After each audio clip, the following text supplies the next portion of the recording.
الحمد لله نحمده ونستعينه ونستغفره ونؤمن به ونتوكل عليه ونعوذ بالله من شرور أنفسنا ومن سيئات أعمالنا من يهده الله فلا مضل له ومن يضلله فلا هادي له ونشهد أن لا إله إلا الله وحده لا شريك له ونشهد أن سيدنا وحبيبنا ومولانا محمدا عبده ورسوله أما بعد فأعوذ بالله من الشيطان الرجيم بسم الله الرحمن الرحيم هو الأول والآخر والظاهر والباطن وهو بكل شيء عليم صدق الله العظيم قال النبي صلى الله تعالى عليه وسلم لا يؤمن أحدكم حتى أكون أحب إليه من والده وولده والناس أجمعين أو كما قال النبي صلى الله تعالى عليه وسلم بلغ الأولى بكماله كشف الدجى بجماله حسن جميع خصاله صلوا عليه وآله فإن فضل رسول الله ليس له حد فيعيب عنه ناتيكم بفمين مولاي صل وسلم دائما أبدا على حبيبك خير الخلق كلهم اللہ جل جلالہ و تم برہانہ و اعظم الشان کی حمد و ثنا سرکار فخر کائنات قائد المرسلین خاتم النبیین احمد مصطفیٰ جناب محمد مصطفیٰ صلی اللہ علیہ وسلم کی بارگاہ میں ہدیۃً تحفۃً محبتاً اخلاصاً عقیدۃ الاسلام کا نذرانہ پیش کرنے کے بعد معزز و مکرم محترم و محتشم سامعین ذی وقار، جیسا کہ آپ جانتے ہیں رب عز و جل کا کرم و فضل، اس کی دیوی توفیق سے الحمدللہ سرکار دو عالم صلی اللہ تعالیٰ علیہ وسلم کی ولادت با سعادت کا یہ مقدس مہینہ جاری و ساری ہے، اور ہم اس نعمت پر جتنا شکر ادا کریں اتنا کم ہے کہ اس نے اپنے محبوب کی امت میں ہمیں پیدا فرمایا۔ یقیناً محبوب کی وہ شان ہے کہ امتی بھی ناز کرتا ہے کہ اللہ نے اپنا حبیب ہمیں عطا فرمایا، اور یہ مقدس مہینہ یا پھر بقیہ 11 مہینے ہر شب و روز، ہر گھڑی، ہر ساعت، ہر سیکنڈ، منٹ اور گھنٹہ محبوب کی یاد کرنا، ان پہ درود پاک پڑھنا، یقیناً یہ زندگی کا بہترین کام ہے، کیونکہ ہمیں سے ہر شخص یہ چاہتا ہے کہ اس پر رب عز و جل کی طرف سے رحمت و برکت و نزول ہو۔ تو پھر محبوب کا فرمان کہ جس نے مجھ پر 1 مرتبہ درود پڑھا، اللہ تعالیٰ اس پر 10 مرتبہ رحمت برکت نازل فرماتا ہے۔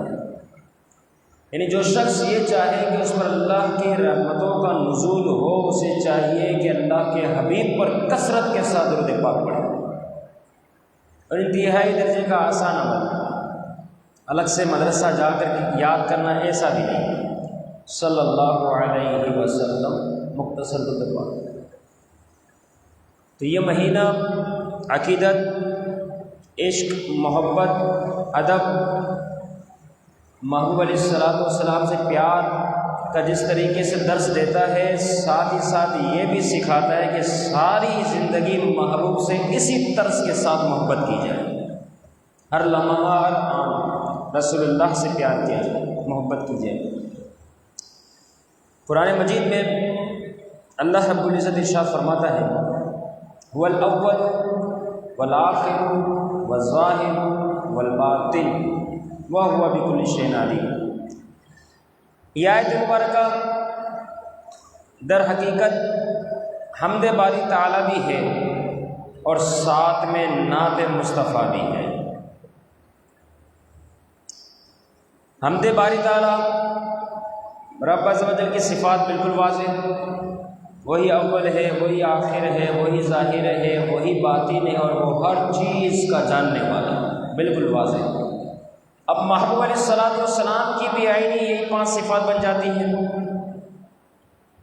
اور یہ آیت مبارکہ محبوب کی نعت بیان کرتی ہے۔ وہ کس طرح؟ دیکھیں آیت ایک ہی ہے، لیکن چونکہ اللہ نے اپنے محبوب کو کبھی خود سے جدا نہیں فرمایا، جہاں جہاں رب عز و جل کا ذکر ہے وہاں محبوب کریم کا ذکر ہے، تو یہ آیت مبارکہ بھی اسی حوالے سے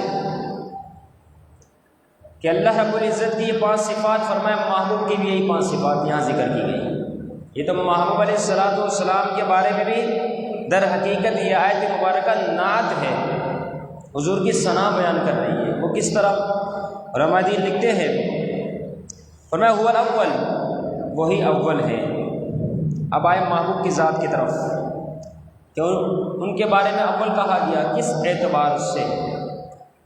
تو حضور علیہ الصلوۃ والسلام کا فرمان بالکل واضح ہے کہ آپ نے فرمایا میرے صحابہ، اللہ رب العزت نے سب سے پہلے اپنے نور سے تیرے نبی کے نور کو پیدا فرمایا،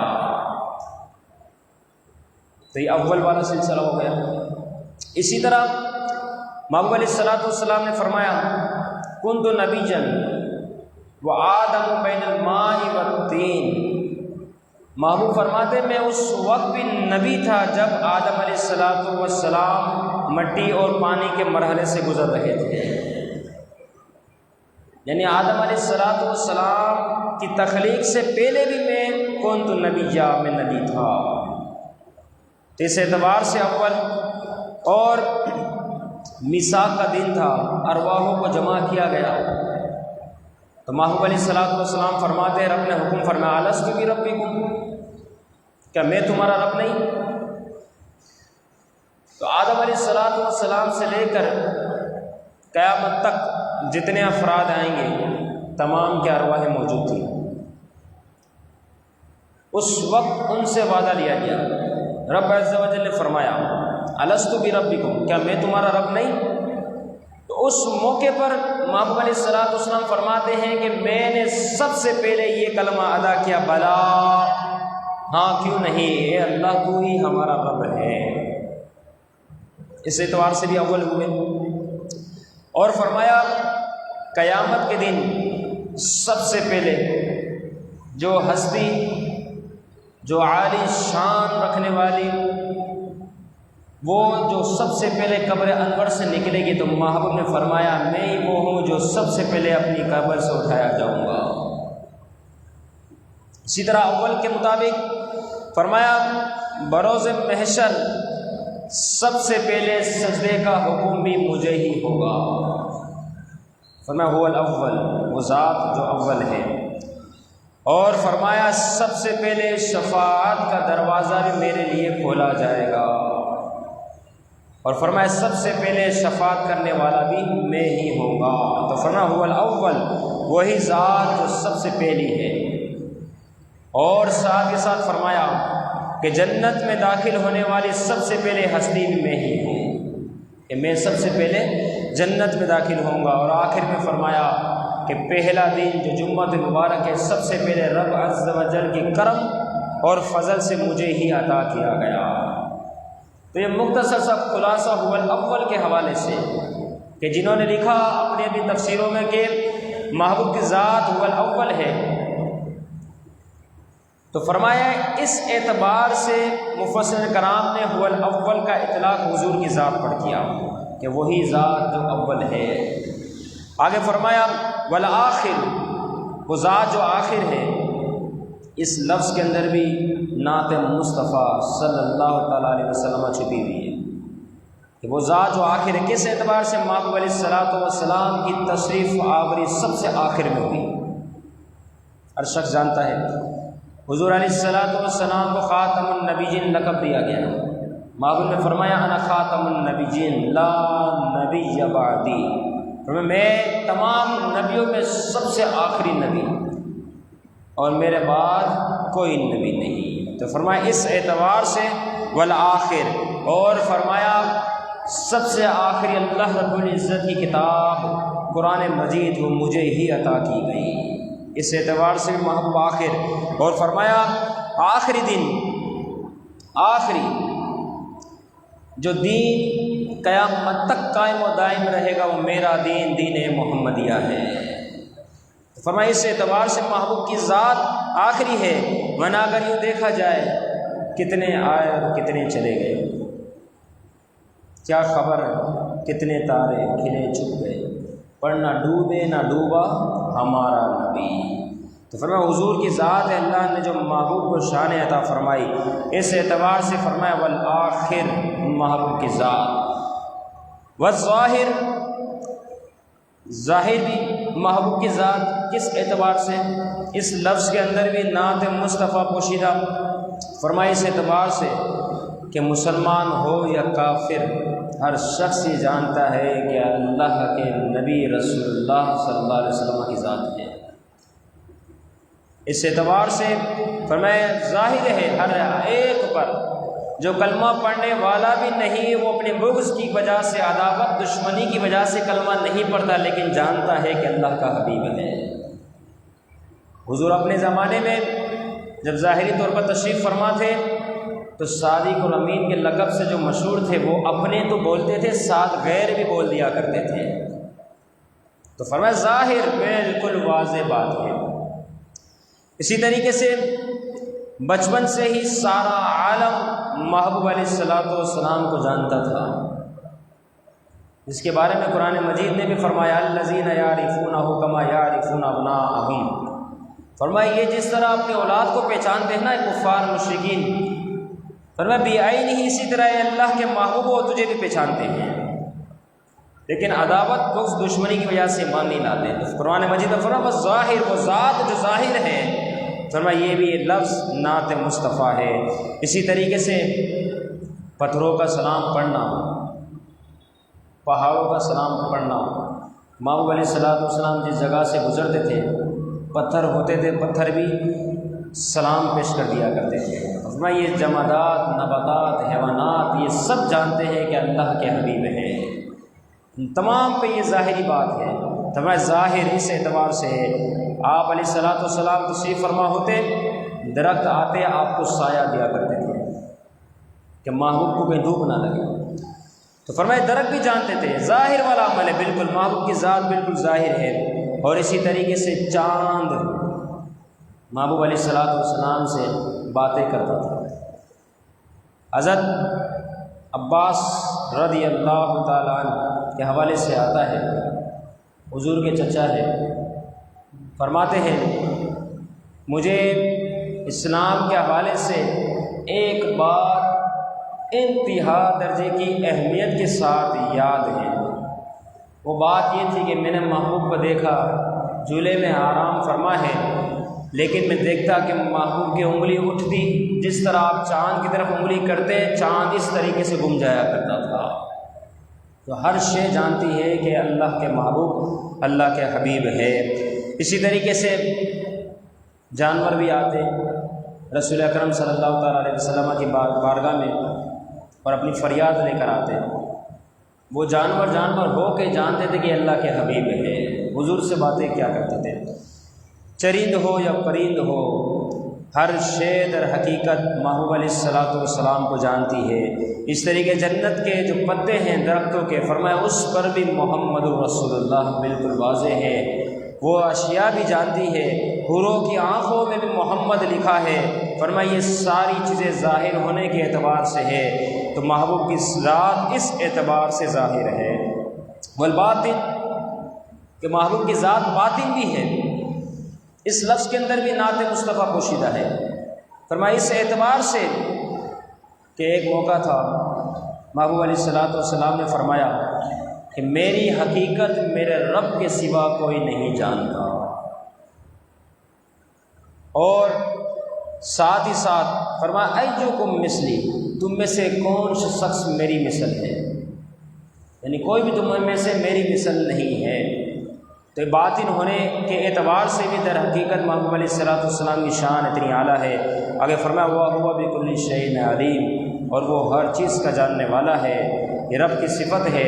لیکن فرمایا یہ اس اعتبار سے محبوب کی بھی صفت بن جاتی ہے، محبوب کے فضائل کے اندر آپ کی نعت مصطفیٰ کے اندر بھی شامل ہو جاتی ہے، وہ اس اعتبار سے کہ جب محبوب علیہ الصلوۃ والسلام شب معراج میں آپ نے آسمانوں کی سیر کی، لامکان تک پہنچے، وہاں پر آپ نے اپنے سر کی آنکھوں سے جیتی جاگتی حالت میں روح اور جسم کے ساتھ اللہ رب العزت کا دیدار کیا، اپنے رب کو دیکھا۔ جب اپنے رب کو دیکھا تو پھر کیا بات ہو گئی؟ فرمایا جب رب ان کے سامنے جیسی اس کی شایان شان ہے لامقام پہنچ کر، تو جب رب عز و جل کا دیدار ہو گیا تو فرمایا مخلوق میں کوئی شے کیا ان سے پوشیدہ رہ سکتی ہے؟ جب رب کا دیدار ہی عطا کر دیا گیا تو اب محبوب سے مخلوق کے اندر کوئی شے پوشیدہ نہیں رہ سکتی۔ اور کہنے والے نے تو کہہ دیا، لکھنے والوں نے لکھ دیا، اور کوئی غیب گیا تم سے نیا ہو بلا، جب نہ خدا ہی چھپا تم پہ کڑو رو درود۔ تو اللہ نے محبوب کو اس قسم کی شان عطا فرمائی ہے، جس نے قدر کی سو قدر کی، جس نے ان کے نقش قدم سیرت تعلیمات پر سنت مبارکہ پر اپنی زندگی گزارنے کی کوشش کی تو یقیناً وہ کامیاب ہوا، اور جو اس سے دور ہوا یقیناً وہ خسارے میں رہا۔ اور صحابہ نے اپنی زندگی میں ہر آن اور ہر ساتھ اور ہر لمحہ بعینی ہی یہی کوشش کی کہ اللہ کے حبیب ہم سے راضی ہو جائے، محبوب ہم سے راضی ہو جائے۔ ایک چھوٹے سے صحابی ہے، محبوب علیہ الصلوۃ والسلام جب مسجد میں داخل ہوتے، آپ کی تشریف آوری ہوتی، وہ چھوٹا بچہ دروازے پہ کھڑا ہوتا، اور جیسے محبوب علیہ الصلوۃ والسلام مسجد میں داخل ہونے کی کوشش کرتے، اپنا قدم مبارک رکھتے، فوراً پیچھے سے وہ بچہ جو تھا وہ محبوب علیہ الصلوۃ والسلام کے نالین شریف کو اٹھا لیا کرتا، نالین شریف جوتے مبارک ان کو اٹھا لیا کرتا۔ نالین شریف اٹھانے کے بعد محبوب علیہ الصلوۃ والسلام نماز پڑھانے تشریف لے آتے، جب نماز پڑھا کے فارغ ہوتے باہر تشریف لاتے تو وہ جو صحابی تھے، چھوٹی سی عمر تھی، ان نالین شریف کو اپنے سینے سے لگایا ہوا ہوتا، اور محبوب علیہ الصلوۃ والسلام جیسے باہر تشریف لاتے صاف کر کے فوراً محبوب کی بارگاہ میں پیش کر دیتے۔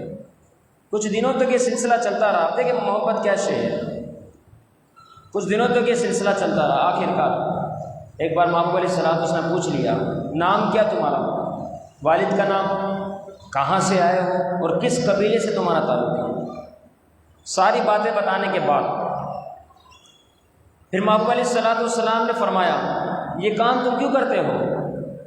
میرا آنا ہوتا ہے تم یہاں موجود ہوتے ہو، میرا جانا ہوتا ہے میرے نالین صاف کر کے تم میرے حوالے کرتے ہو، یہ کام کیوں کرتے ہو؟ پوچھ لیا محبوب نے۔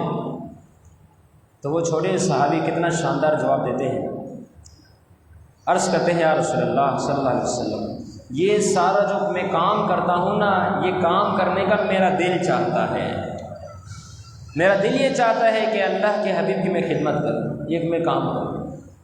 پھر محبوب علیہ الصلوۃ والسلام قبلے کی جانب متوجہ ہوئے، اپنے ہاتھوں کو بلند کیا، دعا کہ اے اللہ یہ تیرے محبوب کو راضی رکھنے کی کوشش کرتا ہے، اللہ میں اس سے راضی ہوں، تو بھی اس سے راضی ہو جا۔ کتنی بڑی دعا مل گئی۔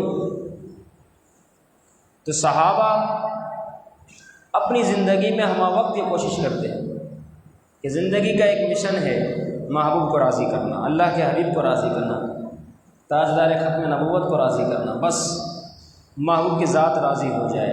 ہماری زندگی میں بھی ہمیں اس چاہت کو اپنانا چاہیے، اس تمنا کو اپنانا چاہیے کہ حضور علیہ الصلوۃ والسلام نے اس موقع پر اپنے صحابہ کو ظاہری جس طریقے دعائیں عطا فرمائی ہیں، بعینی ہی حضور کا ہر امتی جانتا ہے جو حضور سے محبت رکھتا ہے کہ میرے جتنے اعمال درود پاک یہاں سے پڑھے جا رہے ہیں وہ محبوب کی بارگاہ میں پہنچ رہے ہیں، اور ان اعمال کو دیکھ کر، اچھے اچھے اعمال کو دیکھ کر محبوب راضی ہو رہے ہیں۔ تو ہماری کیا چاہت ہے؟ ہماری تمنا بھی یہی ہو کہ ہم بھی دعاؤں کو حاصل کریں، کیونکہ اللہ کے حبیب اگر ہم سے راضی ہو گئے تو یقیناً اللہ بھی ہم سے راضی ہو جائے گا۔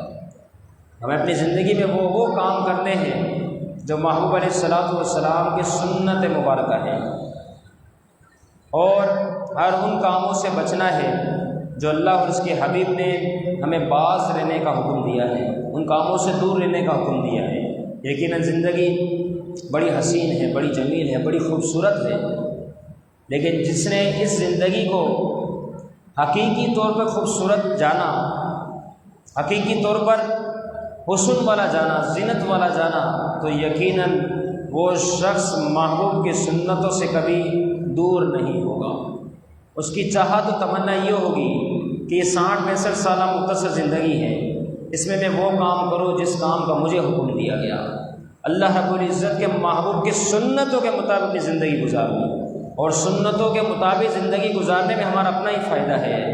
محبوب کی رضا تو نصیب ہونی ہے، لیکن فائدہ ہی ہمارا ہے۔ مثال کے طور پر پانی پیا جائے، اب پانی پیتے وقت سب سے پہلے تو یہ ہے کہ پانی کو دیکھا جائے، کس کا فائدہ ہے؟ اس میں ہمارا ہی فائدہ ہے۔ اگر پانی کے اندر کوئی ایسی شے ہوئی پیٹ میں گیا اور نقصان پہنچائے، پیٹ کا درد شروع ہوا، تکلیف بنتا ہے، سیدھے ہاتھ سے پانی پیا جائے، 3 سانس میں پیا جائے، بیٹھ کر پانی پیا جائے، ابتدا میں بسم اللہ الرحمن الرحیم پڑھا جائے، اور اختتام پر الحمدللہ۔ یہ بہت بڑی نعمت ہے، بہت بڑی، بیٹھے بٹھائے مل جاتی ہے نا چیز، قدر نہیں، بہت بڑی نعمت ہے، بہت بڑی۔ اس پہ ایک واقعہ بھی ہے لیکن وقت کے دامن میں گنجائش نہیں۔ المختصر یہ ہماری چاہت و تمنا یہ ہو کہ اس طرح سنتوں پر عمل ہو۔ ابھی ایک پانی پینا ہے ہمیں فقط، اس پر ہم نے 6 سنتوں کو ادا کر لیا۔ تو یہاں تک روایتوں میں آتا ہے جو پرفتن دور میں میری کسی ایک سنت کو زندہ کرے گا، محبوب نے فرمایا اللہ تعالیٰ اسے 100 شہیدوں کے برابر ثواب عطا فرمائے گا، 100 شہیدوں کے برابر۔ تو آج جو زمانہ گزر رہا ہے، اس سے زیادہ پرفتن زمانہ کون سا ہوگا؟ اتنا سخت ترین دور گزر رہا ہے۔ تو آپ سمجھے جس نے پانی پیتے ہوئے ان سنتوں کا لحاظ کیا، اسے 600 شہیدوں کا ثواب دے دیا گیا۔ پانی ویسے بھی جانا ہی پیٹ میں، لیکن اس درس پر جائے گا، رب کی رضا بھی نصیب ہوگی، محبوب بھی راضی ہو جائیں گے۔ میرا کتنا شاندار امتی ہے جو میری تعلیمات کے مطابق پانی پی رہا ہے۔ جب کھانے کی باری آئی، بیٹھ کر کھایا، بسم اللہ شریف پڑھ کر کھایا، کھانے میں برکت بھی ہو گئی، سنتیں بھی ادا ہو گئی۔ تو یہی درس ہے صحابہ کی زندگی کا، اور ہمیں یہی سکھایا گیا، بتایا گیا۔ اللہ تعالیٰ اس ماہ مبارکہ کے صدقے ہمیں محبوب کی تمام سنتوں پر عمل کرنے کی توفیق عطا فرمائے، حضور سے سچا عشق نصیب فرمائے۔ جب سچی عشق ہو گیا، پیار ہو گیا، محبت ہو گئی، پھر ہماری زندگی میں رسول اللہ صلی اللہ تعالیٰ علیہ وسلم کی سنتوں کے مطابق گزرنے والی بن جائے گی۔ اللہ تعالیٰ ان تمام باتوں کو یاد رکھنے کی توفیق عطا فرمائے۔ وما علینا الا البلاغ۔